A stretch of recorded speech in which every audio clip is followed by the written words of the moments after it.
We're in Saint-Malo, Brittany, France, and we're about to visit Bordier, a traditional maison du beurre or butter house. When you picture butter, you probably think of a yellow block in a plastic bag. Well, not here. Here, butter is done artisanally. Everything is churned, kneaded, and shaped by hand. And I can't wait to see that. Let's go. In February, we met with Geneviève Bordier, son and grandson of butter and cheese makers who brought back to France the 19th century technique of malaxage, using this big wooden wheel to knead the butter. To Geneviève, the malaxage is a more romantic way to make butter. Je suis toujours parti du principe que ce qui était le plus important, c'était les émotions. Après, on va essayer de voir comment on peut faire avec les émotions. Mais si on fait un produit que marketing, ça ne m'intéresse pas. Comme ça ne m'intéresse pas de produire 10 millions de tonnes de beurre, ce n'est pas mon métier. Moi, je suis un tout petit bonhomme et je fais des toutes petites choses, c'est tout. The malaxage is really what makes Bordier butter unique. These are 50 kilo blocks of butter extracted from milk, and are pretty standard in the butter making industry, even for the most artisanal. But while everyone else will use huge centrifuges to filter out the last remaining drops of buttermilk, butter at the Bordier workshop is flattened by a wooden wheel and worked by hand by Eric. Là, ce qu'on va faire, c'est qu'on va vous montrer un malaxage complet. On va découper ces cubes de beurre et on va le transformer.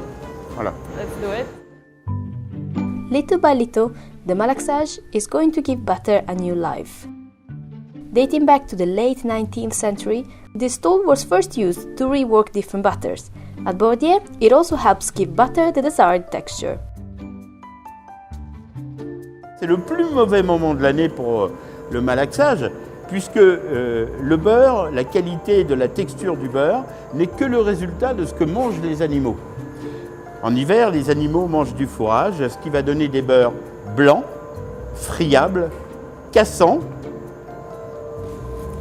sans grande odeur. Vous voyez la vis ici, elle est légèrement humide, mais elle n'est pas encore complètement trempée. On est sur des beurres secs. Alors petit à petit, le beurrier est en train de rendre les choses plus agréables à travailler. Et le bois, ça vous aide? Le bois ou le métal, c'est un geste mécanique, peu importe. Par contre, c'est plus agréable, c'est plus joli, c'est... Voilà. C'est important que ce soit beau dans la vie. Oui, hein? Oui, c'est vrai. C'est très dur ce qu'il fait là. C'est très dur ce qu'il fait, Eric, là. C'est le moment le plus dur. Et là, il obtient un beurre remarquable et franchement, il n'était pas facile. Hein. Là, tu vas juste le rouler comme ça. Essayer de l'enrouler comme ça. On va le laisser tourner et après tu vas le reprendre. It's like no way I'm gonna do this. Comme ça? Tu le roules, ouais. Comme ça? Oh, wow, super heavy. D'accord. Les gants, ils sont trop grands. Let me just go this way, maybe. Tu lèves. Oh man, this is going super fast. Ouais.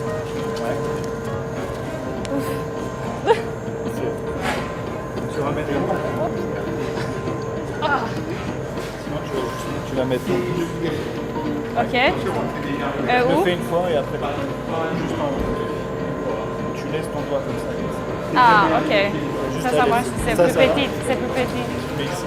Allez. Ici?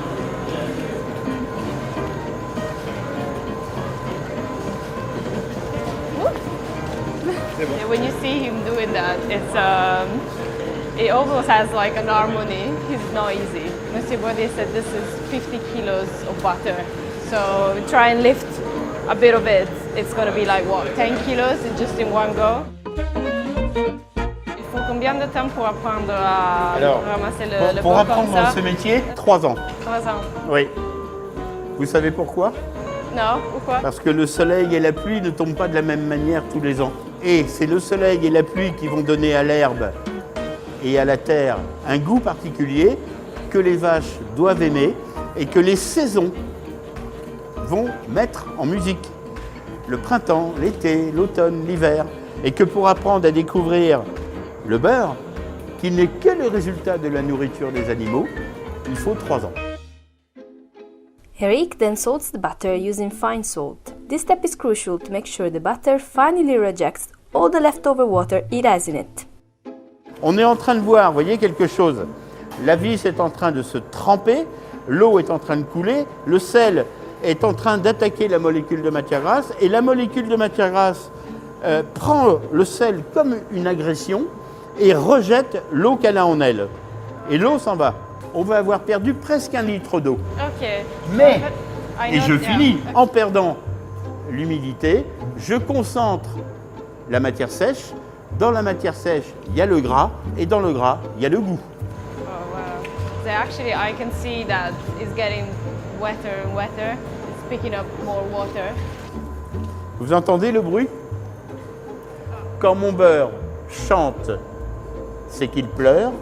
Quand mon beurre pleure, c'est qu'il chante. According to Geneviève, they work with old techniques, but they're not trying to recreate an old recipe. On travaille avec des méthodes d'hier, mais on utilise un lait vivant d'aujourd'hui. Donc le beurre que je fabrique, le but de mon beurre n'est pas d'aller retrouver le beurre de 1857.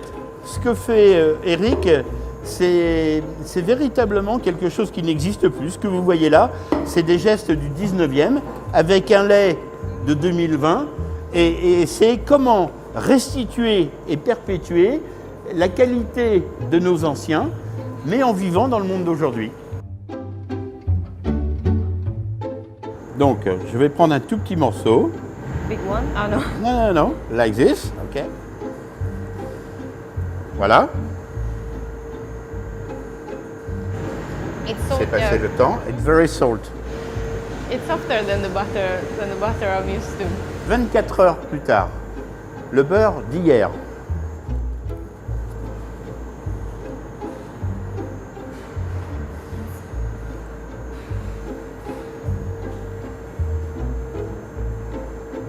It's much sweeter this one. Le sel s'atténue, le sel ne disparaît pas, mais son intensité diminue.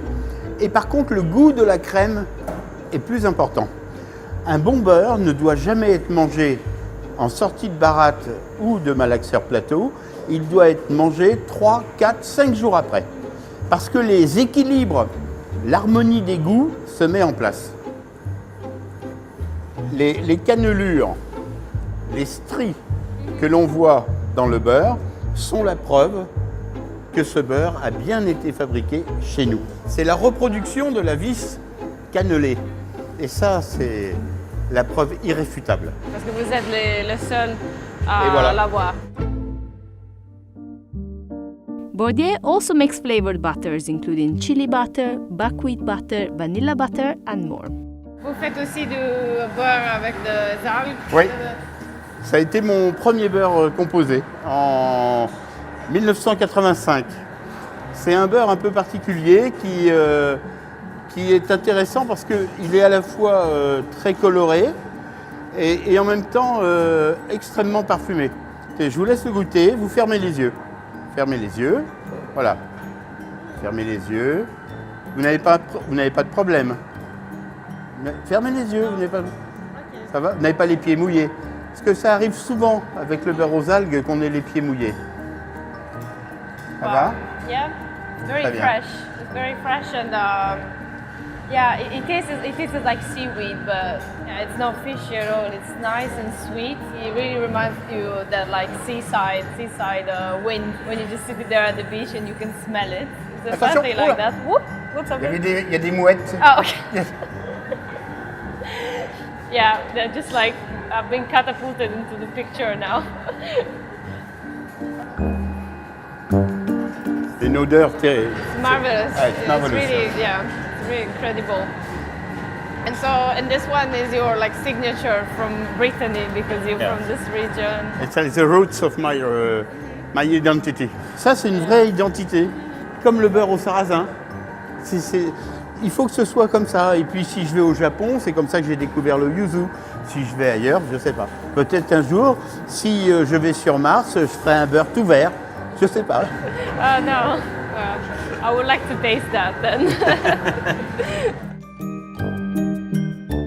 After it's ready, each stack of freshly churned butter is then placed into this butter cutter, another machine signature to Bourdieu.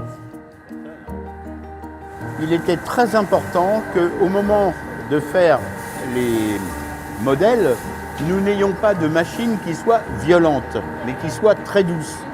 Or, ce petit poussoir, les mottes de beurre qui viennent d'être faites vont dans le poussoir et tout simplement par un effet de vérin sont poussées ici et grâce à cet appareil qui date du 19e, par l'écartement de chaque corde de guitare, nous avons le grammage désiré. There's a lot of water, so Il y a toujours de l'eau. yeah. So this means that there's still water that's coming out of the butter. Ma méthode traditionnelle, il y a toujours de l'eau. Nous ne rajoutons pas d'eau. Au contraire, on en enlève. Cette machine, est-ce que vous êtes le seul à la voir? Ah oui, ça, alors là pour le coup, oui. Et on l'a encore utilisée, cette machine-là, il y a 250 ans. Vous voulez que je vous montre où? Pendant la Révolution française. On appelle ça une Marie-Antoinette. Je vais vous interpréter une œuvre du 18e pour harpe et beurre.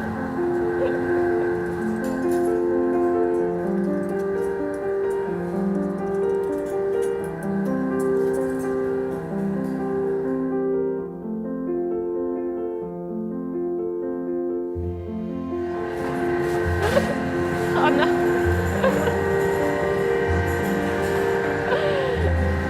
So 50 kilos de beurre. Hein? Regarde, Oh il en non. reste. The only thing that is left is shaping, and just like the rest, it is all done by hand. Each shape and size is custom. Some chefs may order these bite-sized shapes, others may just buy the whole stock and cut it themselves. C'est des modèles uniques. Il n'y a pas de machine ici. Nous sommes des êtres humains. Vous voyez, avec le petit pompon. Ah, ok. C'est extrêmement rare, il est tout seul à le faire. Et là, pareil, vous voyez, c'est des modèles rares. Il y a plusieurs tailles. Ça ressemble à une construction qu'on a en Italie, en fait, dans ma région. Ah, c'est vrai? Oui. Est-ce que vous connaissez Albero Bello? Oui. C'est ça. Est-ce qu'il y a une différence entre les objets qu'il utilise? Il peut y en avoir, oui.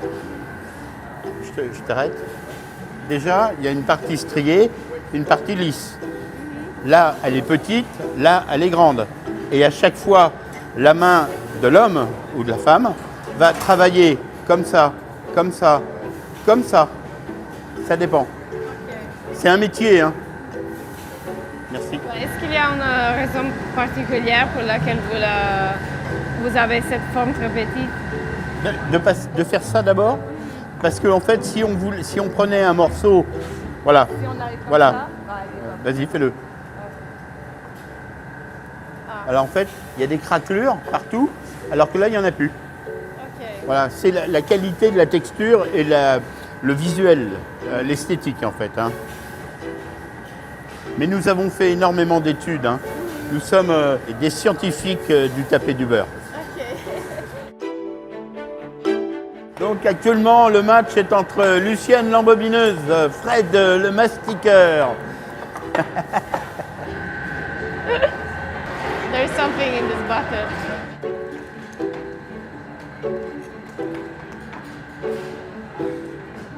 Mon grand-père avait fait le même métier bien avant. Et j'avais toujours entendu dire que ce métier était difficile, compliqué, voilà. Mais j'ai un défaut. Je fais toujours le contraire de ce qu'on me dit. Et comme ça, je peux comprendre. Et en fait, je suis tombé amoureux.